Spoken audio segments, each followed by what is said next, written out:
Hey guys, if you still like us after listening to this podcast, do us a favor and share this with a friend of yours or a family member. Maybe not your mom or dad, but somebody who you think will still like us after listening to it. Also, it'd be great if you can give us a like on Facebook or write a nice comment about us on iTunes so more people can share the love and conquer their shame. Okay, so I haven't... Okay. This is a nightmare I may not be ready to live through.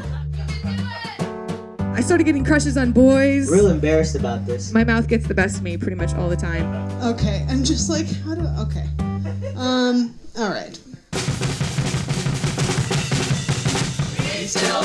There we go. Hey, you nerds, we're back. Welcome to We Still Like You, the podcast. Sitting across from me is my dear friend and a real big dumb guy, Dan Sheehan. Thank you. And sitting across from me is just a shined up turd, J. Michael Osborne. So, welcome back to another episode of the We Still Like You podcast. We run a live show in apartments around the city. It's We Still Like You is one of Chicago's fastest growing storytelling shows. Run out of apartments. We just try to bring people in, young performers, and have people share their stories of times that they're ashamed of. This is a show where people tell their most embarrassing stories. We get shameless about our shamefulness in summation. Stuff that makes them feel weird, stuff that keeps them up at night. So people are going to tell some stories, and then we want to reassure them that they're still all right in our book. So after every story, this is how it goes. What we'd like you to do, we'd like you to get a beer in hand. If you're a recovering alcoholic, if you're sober, we're fine with that. We just might leave you out a little bit. We make everyone at the end of every story Show a little unconditional love. yeah, raise their glasses and cheers. We still like you.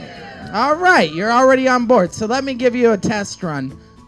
I majored in English. I consider myself fairly well read. However, I have never read The Great Gatsby. We still like you. More embarrassing, I have lied about that fact a lot. I even faked disdain for the Baz Luhrmann Great Gatsby. I was Baz Luhrmann, guy's about spectacle. This guy's got heart.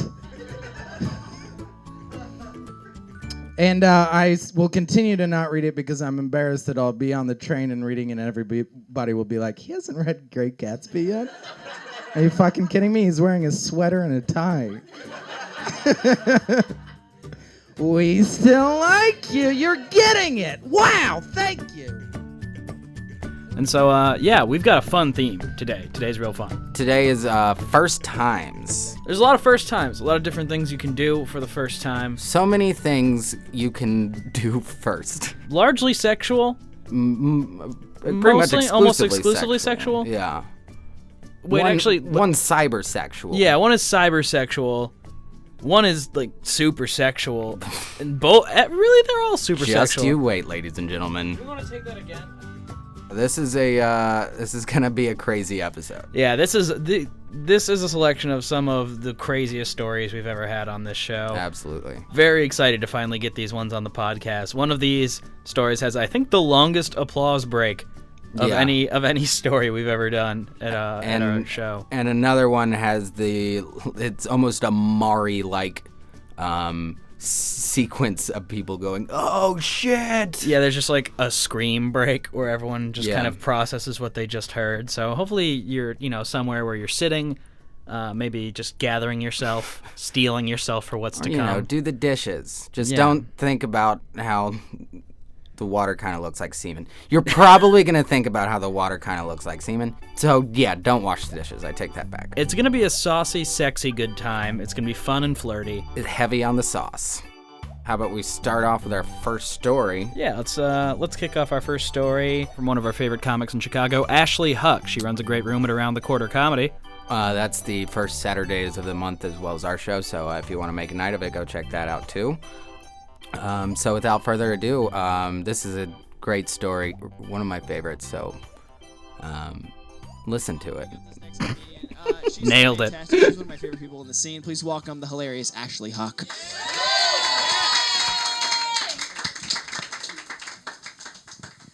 Oh, goodness. So I guess I'm going to start out with some backstory. I have a strange relationship with my dad. He's a strange man.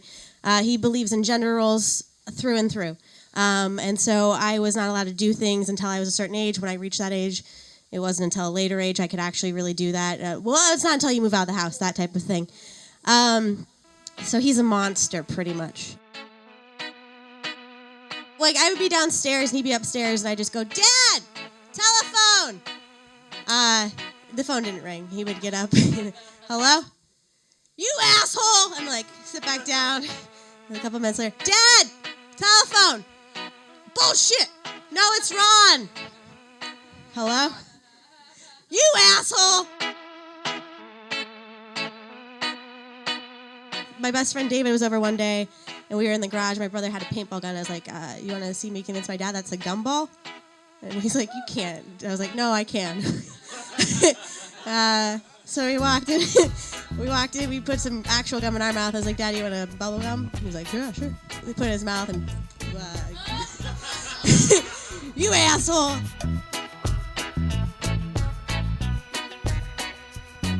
But I think it's all for good. Like, this is me getting back to him because of, much like you, learning about your body, and it's just constantly shouting at you, "What is going on?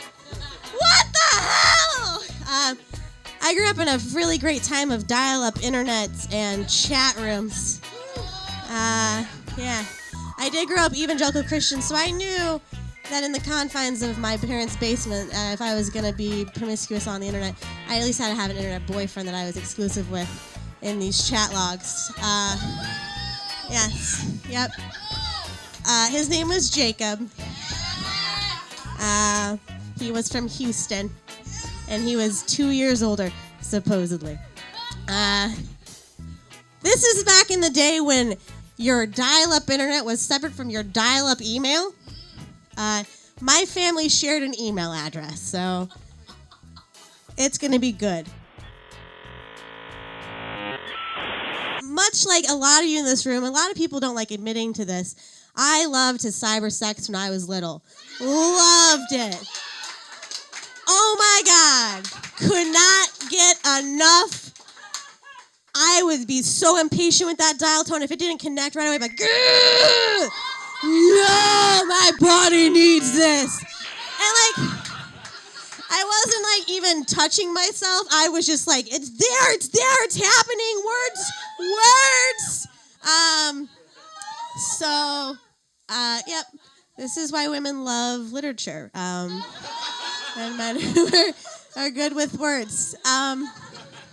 So I had sent an email to Jacob about, your 7th grade mind doesn't know a lot about sex. It just knows, I want to see what a dick looks like. Butts are cool. Talk about boy butts. Boy butts are great, right?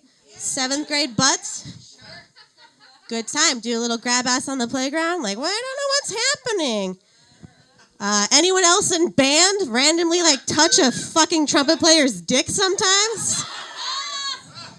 Mr. Ronneberg doesn't know about it. Oh, just put your music book over it. That's fine. Yeah, it's a little sexual deviant, that girl right there. Sexual deviant. Anyway, I typed up a nice little email to Jacob one day, not realizing my dad had changed the settings to CC himself in on the email. I had a very short window opened up for me where I could hop on, send a quick email to Jacob about how I wanted to give him a cyber blowjob. Didn't know what it was, sounded great. Cyber blowjobs.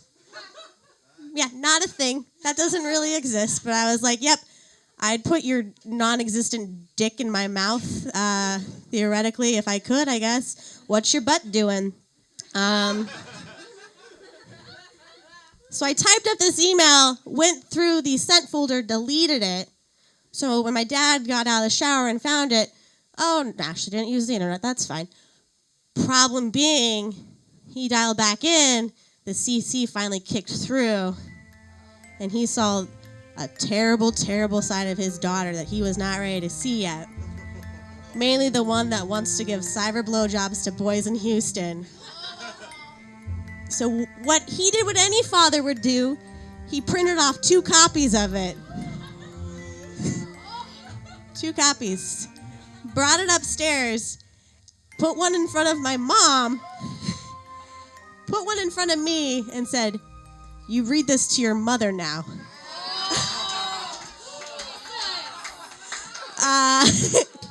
So I had to read to my mother things I didn't understand. Jacob, how's it going? I was really great with words. Filthy, how's it going? I was thinking about you so hard today at school. LOL, hope you were hard too.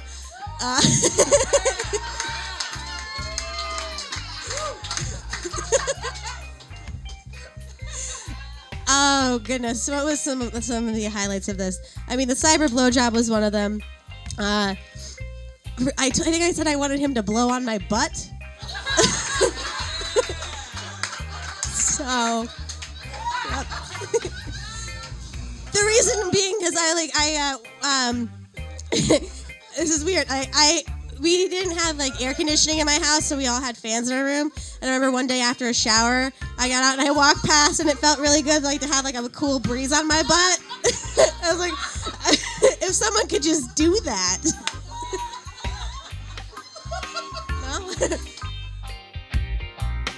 No? She did keep the email. She kept it. I unfortunately left it in my apartment because here's the best part about this. I'm 29 years old. I just got back at my mom for this and how traumatic that was because she kept it. And I said, "Hey, can you send that to me for the show I'm doing?" And she said, "I'm having surgery. I'm not going to have time to do that." I said, "Okay, read it to me." So I can write it out. So, yeah, you guys, that's my shame. Oh yeah, can we cue up a song to commemorate my time as a 7th grader? Thank you. Thank you guys so much.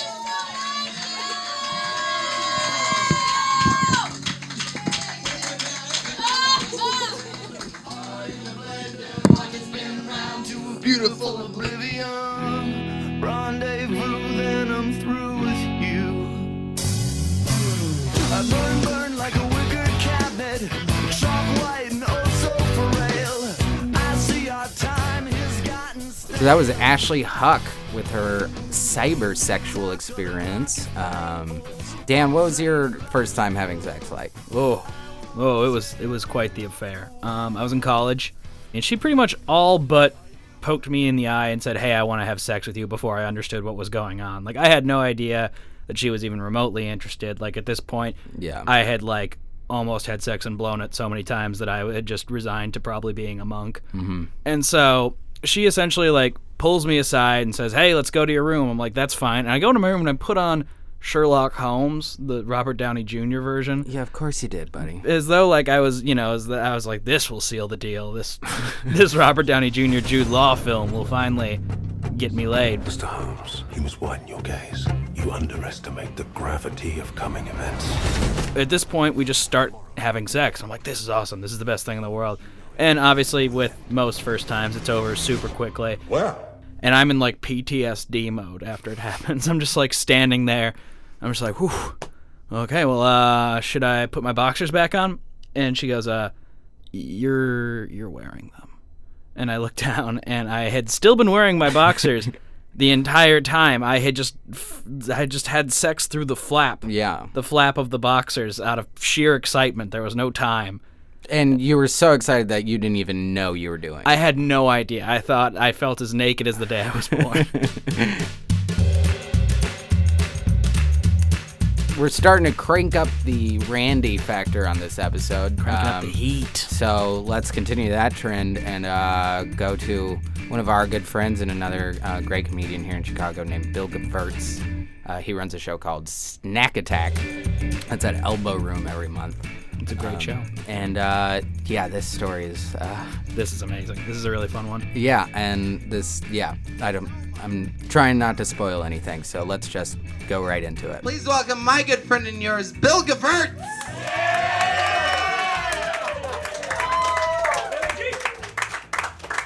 What's cracking, white people? What's going on, guys? This guy Ryan Weiss calls. I don't think he's here. He went to high school with me. He was my friend for like all my life, but like the last like year before that, he was lying. I didn't know him anymore. So I tried to I don't know if you guys have ever broken up with a platonic friend, but that's what that was. I was like trying to avoid him in the days of early caller ID. So it was hard. I tried, but he got through to me that one night. He's like, "What are you doing?" I was like, I don't know, man. I don't know. He's like, "I'm coming over." Like, don't. So I'm coming over in 10. Like, all right, fine. So what he decided to do was buy back my friendship, like a bad father. Like he just tried to buy back my friendship. So he comes by in his whip. He pulls up to my car. He's like, "What's up, buddy? Happy birthday." I was like, "Hey, man, where are you taking me?" He's like, "That's a surprise." I was like, "Is it Admiral Strip Club? Your GPS says Admiral Strip Club."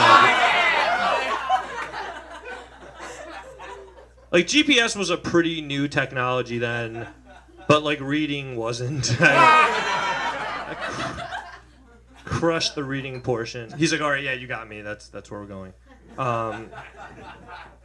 Quick thing about me.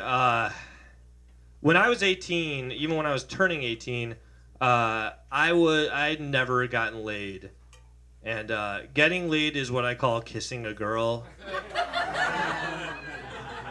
Smooching a honey or whatever.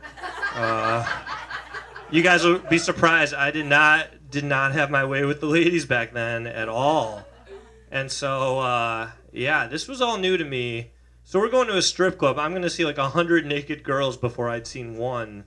And they're all going to pretend to like me, which I still don't get. But they're still going to pretend to like me. So I should also add that I get in the car. I swear to God this is true. The song "Why Are You Running Away" by Hoobastank is playing on a CD. That's too perfect. Like, I was running away from him and he was playing that.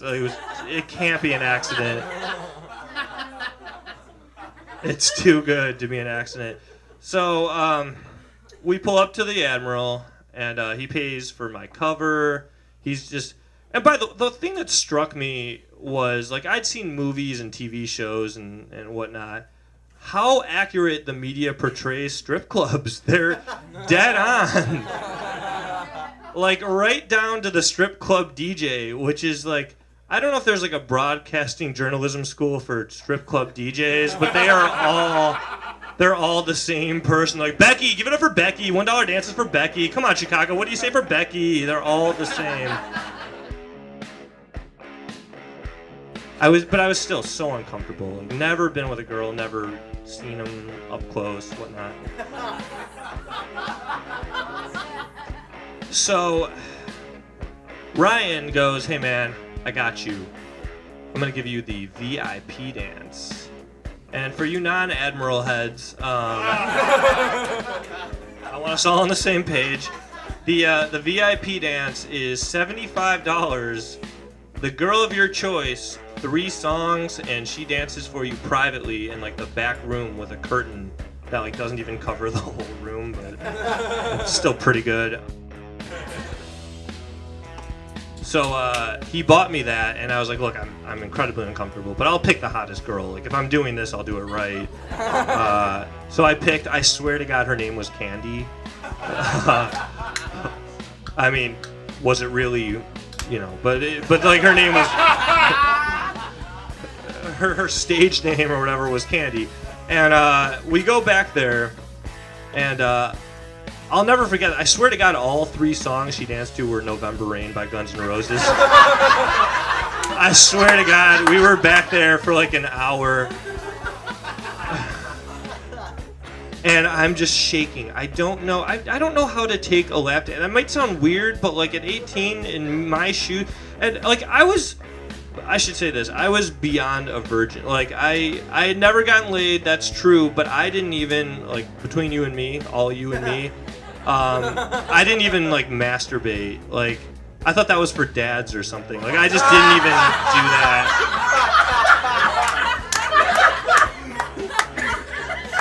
So here I am, like a non-masturbating 18-year-old, fucking neurotic, poor Jewish boy, like in a VIP room with candy.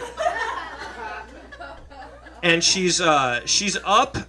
She's amazing, by the way. She's like straddling me in the air because there's three. It's like a peninsula room, and I'm a big enough nerd to refer to it as a peninsula. But there's mirrors on both sides, and she's above me, straddling me in the air. So let's just say like she's like right in front of me. Her womanhood is right in front of me.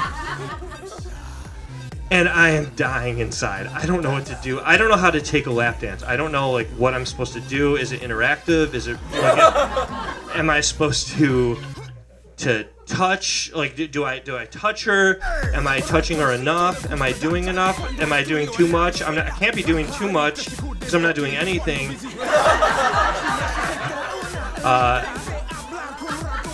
Should I be reaching out? God damn, that tilapia was good earlier. I'm just thinking all these things. I'm in my own head.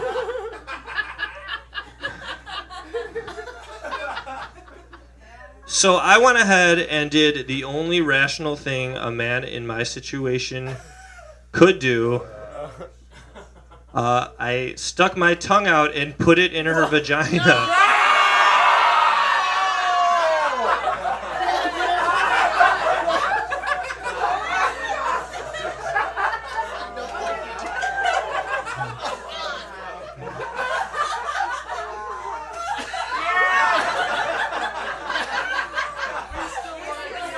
Well, hold on. There's a little bit more. But yeah, I know I was there. It was in retrospect the wrong move, but that was what my heart said to do. So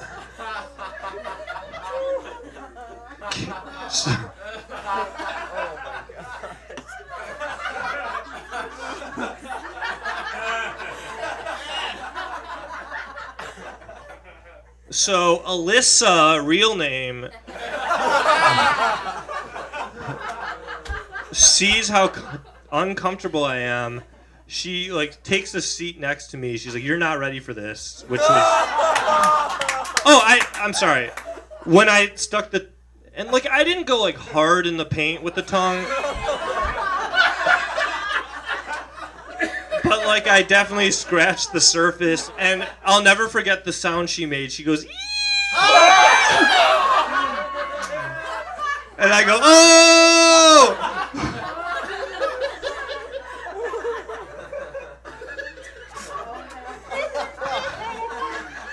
I'm like, was that wrong? Was that the wrong move? She's like, "Well, if my boss saw, we'd be in big trouble, but we're okay." And so she sits next to me, and she tells me, I was like, "Look, man, look, Alyssa, you don't need to do this. You don't need to dance naked for these creeps." She's like, "You just licked my coochie." Like, all right, we're still on that. That was 3 minutes ago. No, I was so scared. And then she sits next to me. She's like, "No, look, I'm in school for psychology. I just bought a Jetta. Like, this is really helping me, and I'm gonna stop as soon as I need to." And that's the story.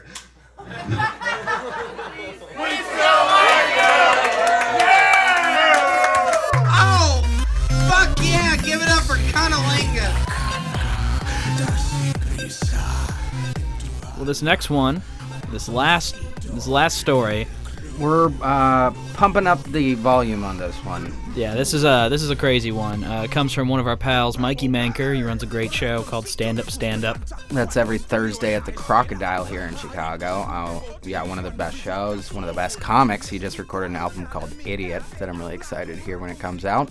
Yeah, this is, once again, it's hard not to give anything away about this one, but, Mikey Manker, everybody. Really? No one's gonna use the stage I fucking built? This dangerous, wobbly stage? This is when I was a kid. Now, when I was a kid, I would have night terrors. I couldn't sleep. So a lot of the times I'll wake up being 8, 9 years old, get out of bed, I'd go in my parents' room and sleep in my parents' bed with them. My fucking mom and dad hated it. But one night I had a night terror. I get up, I go downstairs in my parents' room. I lay. My parents had a full king-size fucking waterbed. That's how white trash, a waterbed. My parents are kind of cuddling on one side. I had the entire left side, so I kind of sneak into bed. I didn't want to wake them. I kind of rolled in, and I went to bed. Then I'm woken up. The fucking ocean of motion fucking woke me up. And my parents are having sex. Now, I'm 9 years old. I know what sex is. We have HBO. I've seen Dream On. I know what sex is. Sex is when you have sex and you fantasize about TV shows from the 50s. That's what sex is. And my dad is saying the filthiest shit to my mom.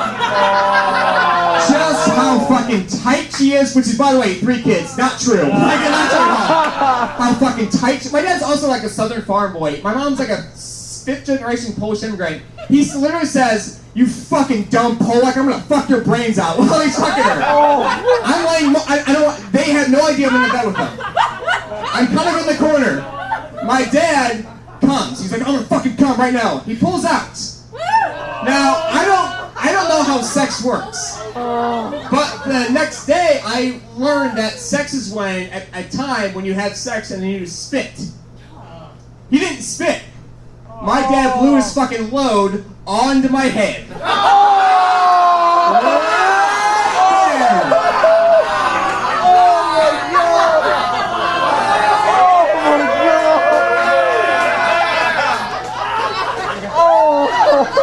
Draw faster, Taylor.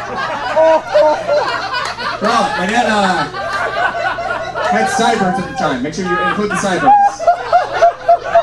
Came right in my head. I don't have a punchline for that. I wanted to fucking tell it so bad because it's amazing. It's hilarious. I didn't know that's what happened until the first time I came and I fucking shot my load in my sister's diary and I went, nah, I didn't know that actually happened. I was 13, whatever, who gives a shit. Questions. So many hands. So that was We Still Like First Times. Thanks for listening, everyone. Boom! We did it. We did it. We made it together. We accomplished so much together, ladies and gentlemen. If you want to know more about us, just check out our website. That's WeStillLikeYou.com because we are on brand. If you'd like for us to come to your town, we'd love to do it. Just email us at WeStillLikeYou@gmail.com. That's also where you can pitch us on a story if you want to do one at our next live show. As always, thank you for listening, you guys. This has been a blast. And yeah, we'll be back in a couple of weeks with some new stories. I'm J. Michael Osborne. I'm Dan Sheehan. Good night. We Still Like You is produced by Danny Gallegos, Dan Sheehan, Tyler Snodgrass, and J. Michael Osborne, who is also our resident live artist. The podcast is produced by Jesse Patend, engineered by Jesse Patend and Sam Haas. Our theme song is Specific People by Jake Tobin. Big thanks to all the people who've housed our live shows at various undisclosed locations around Chicago, and to you, the listener, for being there. If you'd like to know more about where you can watch We Still Like You or submit to be on We Still Like You, please check out our website, which is WeStillLikeYou.com, and also you can find us on Facebook. We'll see you next month.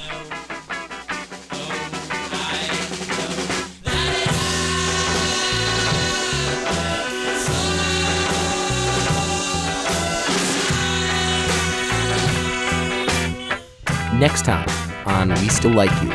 And I went, okay, how do you say that again? N-word? And Carl said, don't say it! And I was like, why not? And he's like, because if you call a black person the N-word, they'll punch you so hard, you die.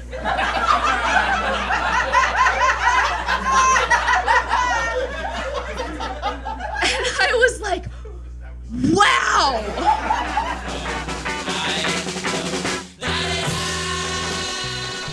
We're gonna be diving into the race issue. Yeah. Getting a little racy with race. Call us Starbucks because we are going to hashtag race together. We're gonna race together so hard. Yeah. And I want to state right up front, I'm not gonna say it. Instances of accidental racism or learning about different cultures, all sorts of stuff.